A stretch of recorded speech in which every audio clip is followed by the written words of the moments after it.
Hello, everyone. So, today I wanted to just kind of give you a little bit more information about Unit 2 and the discussion board and the best way to complete this. Okay, so we're still going to have our weekly chat on Wednesday, but this is just a little something extra.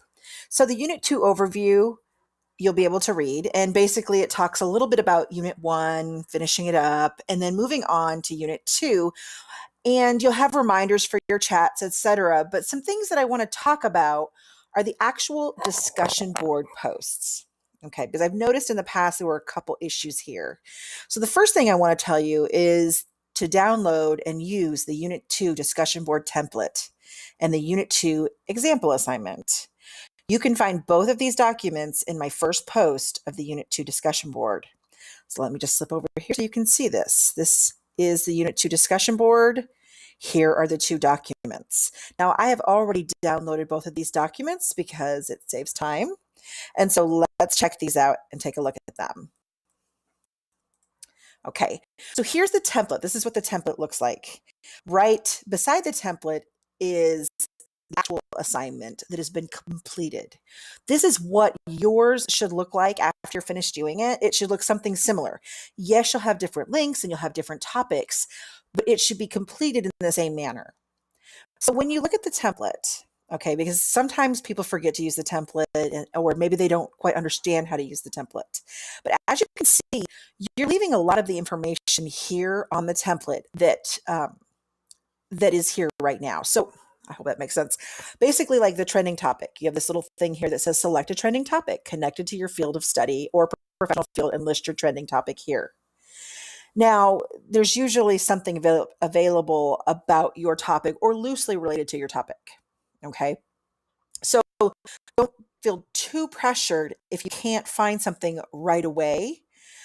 But I wanted to just kind of walk you through filling this form out. Now, I'm going to choose what is over here on the sample form because obviously for the time factors, I don't want to really truly write everything myself right now. So for the trending topic, as you can see, I'm just going to list it right here.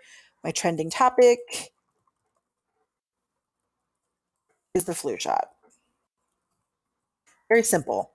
I chose something related to the medical field that I am in for pretend. I can still use this topic of the flu shot because it has been trending, right? It's something we've all been hearing about. It's something that is very popular. It's a very popular subject. Okay, so then below this, and I am actually looking at the sample at the same time. You can do that too. You just wouldn't, copy and paste the exact things the way I'm doing. Okay. But you could always look at this to see, hey, am I doing this right? Am I keeping the important parts of the template? Am I accidentally deleting them, etc.? So once you have your trending topic, the next step is B, and it's trending topic links. And you're going to find links, but then you're also going to talk about the audience purpose and source credibility. What I recommend is you just take this one step at a time. Okay. The first step is to provide a link to an online news article about the flu shot. Now I'll take you back here real quick. On the internet, I've already got this brought up. So I needed to have a tweet. And here's a tweet. I copy the link, Control C, or however you do that. And then I come back to my document right here. And I would click this. I need 4 different links. I'll put this one beside the tweet. Okay. Got that going on now. I'll go back to my page. So here's a University of Georgia Today article about the flu shot. So again, this could be my news article. Okay. I would copy again, Control C, go back to my document, and then paste it in beside the online news article. Okay. And then let's find my wiki link. I already know where it is. So it's right here. Simple Wikipedia entry about the influenza vaccine, the flu shot, in layman's terms. I would copy this link, Control C. So you highlight first, then you Control C. Then you come back to your template and you can paste it right here again, which is Control V. Okay. Or you can use the right click kind of stuff. Okay, then you have link to scholarly article that you still need. Now, obviously, it's going to take you longer to do this than it's taking me right now because I already have my links ready, but you will still be looking for the same things. Okay, so here we are. An article about the flu vaccine, and it's a scholarly article, and you can tell usually because they want you to buy it. Or if you're using the library at our college, you won't need to do that. You can use our online library for that. So again, I will take this, copy it, go back to my document, paste it like that. Okay, so now as you can see, this looks very similar. I'm going to double check this with my little sample over here. And you'll know the sample because it's completed already, okay? So I'm looking at this and I've got what I need, right? It looks a lot like this over here. It looks kind of identical to this. Yours obviously won't. Then step 2, it's time for me to move on to step 2, right? So over here in the example, I can see, this is the example, I can see that they have answered each of these questions. Okay, I am keeping all of the template when it comes to this. Do you see? Answer the following questions. Who is the intended audience for each of the communications? The online news article. Okay, so I would say the intended audience is whatever you think. Okay, there's no wrong answer here. You are simply, think of this as a critical thinking exercise. Okay, now tweet. Who is going to be the intended audience for the tweet? Well, for this particular tweet, it was promoting a tweet challenge by the CDC. So I'm going to copy that just so you guys have a little something here to look at. And then the wiki entry. Who do you think the audience is for that? And over here, I figured out, okay, well, it's the people who want just a basic understanding. This is preliminary research, okay? This is not something I'm going to use as a source because wikis are not a reliable source when it comes to communicating in a research paper. Okay, they have a lot of great information, but I'm not going to ride that. I still need to have more. And then, of course, the scholarly article, which is absolutely the very best when it comes to reliability. It should be the very best. And so I would write, the audience is a more professional or academic audience. Like that. And I'm going really quickly, so I'm not being super eloquent here, okay, you guys, but I think you understand what I'm trying to do. Okay, so number 1, and it's finished. Number 2, I'm going to check out what they've got over here because sometimes it helps just to see an example. I like to look at the sample assignments when they've been completed because I really think it's very helpful. So as you can see here, the purpose of the online news article. Okay, so in number 1, you're talking about the audience. Who is the audience of the online news article, the tweet, the wiki? Here, you're going to be talking about what the purpose is. So you could say something like, the purpose is to inform. Okay, the tweet. The purpose is to inform people. The wiki entry, again, purpose is to inform. And for the scholarly article, we're going to take a different tone here, and that would be the purpose is to educate. This is very simple. You're not even writing a lot of words here. Okay, and then number 3, this is the part that gets a little more in depth, okay? So what is the credibility of these communications and why? The interruption. So part 3, okay, the credibility of each of these communications. Are they appropriate for use in an academic setting or professional setting, and why? Now, when you swing over here to the sample, you'll see different responses. So the news article came from a university, making it credible. I would say this is why I think it's credible, right? It is from a university that seems credible to me. So then we go on to the tweet. Now, the tweet, it came directly from the CDC, a well-respected organization. So this tweet is credible. Now, let me tell you, though, not every tweet is credible. Okay, because keep in mind, anybody can tweet anything. So it really depends on the who is doing the tweeting.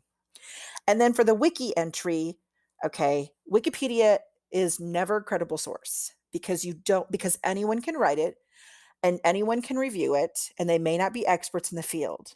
So consider that the Wikipedia is a good place to start, but not a good place to finish. And so I would write this just like it is here.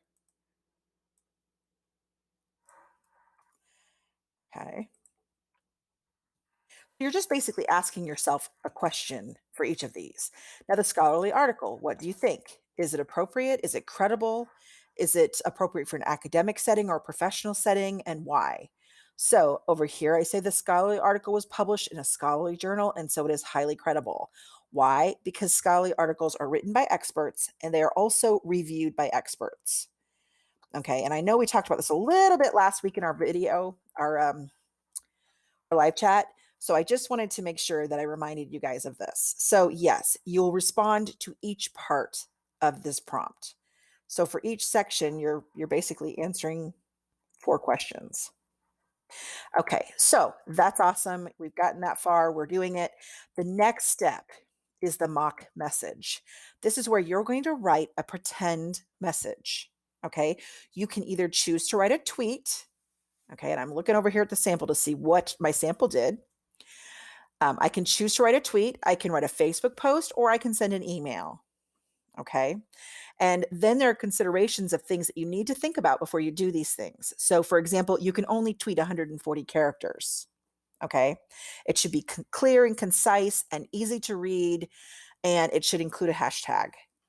Then your email, again, it must have the proper format. The proper fields need to be attached, like the to and the subject line. These are crucial, and an appropriate signature. So you read this information that kind of tells you how to do this if, based on whichever one you choose. Okay, Facebook is a lot like Twitter, but you have a lot more room and more people can comment and things like that. So you are creating this only for the class. You do not need to actually post on social media at all. Okay. Your mock message only needs to be created for this discussion board assignment, not actually posted. So you do not have to have a Twitter account. You don't have to have a Facebook account. You don't have to have an email account. You're just pretend writing. Okay. So here's my pretend writing. I'm going to write, let's see, all about the flu shot. Here's a quick thing. I want to help my audience understand more about the flu shot. I've even attached a link and a couple hashtags. Okay, so that's my pretend mock message. Then below in part B, I want to talk about why I chose that platform and how that impacted my purpose, audience, voice, and diction. So let's pretend like I'm writing. I'm just going to put this right over here and here. Formatting, and this is something I want to tell you. I know a lot of times when you copy and paste, formatting gets kind of crazy, but as long as you have the correct parts of your template, I'm okay with that. I understand that it does get kind of numbering and bullets can sometimes change. So just do your best to use the template, making sure all the template parts are there, but don't worry if there's like a tiny error in formatting. Okay, like numbers or something like that. So here's my explanation. I chose to write a mock tweet because I am not as familiar with Twitter and I wanted to try tweeting about my trending topic, the flu shot. So it's kind of like practice. I also want to improve on getting to the point in my writing. And because you have to be so concise, you only have 140 characters for the tweet. The message has to be clear and concise. Its purpose was to provide information on flu shots, so my audience would be better informed about the importance of flu shots. I also provided a link to additional information since my message was brief. My audience was my followers on Twitter, as well as the general public. Okay, so I go on and on, right? But this is a decent paragraph right here. And you need to also write a paragraph for this assignment. Now, once I'm completely once I'm completely finished, I want to copy this entire template and paste it into my discussion board. So all you have to do is put your cursor down here, Control A. Okay, that means select all. And then Control C, which is copy. Okay. Then I come back over here. I want to come to my discussion board right here. I would do a reply. Actually, you know what? Maybe I need. No, I don't want to do a reply. Sorry. Create a new post. Sorry. Because I don't want you to reply to my other stuff. So here, I create a new post. I control V, which is pasting the entire thing in there. And there's my beautiful template completed with format, fairly decent format. Okay. And here it is. It's all ready. I didn't even hardly remove anything from the template just to be safe. But as you can see, I have everything I need. I have the headings that makes it easier for your peers to read your work. It's just, it's awesome. And then I would just click the post button and it's in there. Okay. So, of course, you'll have to do your 2 follow-up posts to your peers, but this is a really good place to start. Okay. And I just wanted to kind of give you a little bit of a summary on how to use the template, but also how to complete this assignment. And I hope you find it to be super helpful. If you have any questions, of course, please contact me. I look forward to hearing from all of you. So don't hesitate.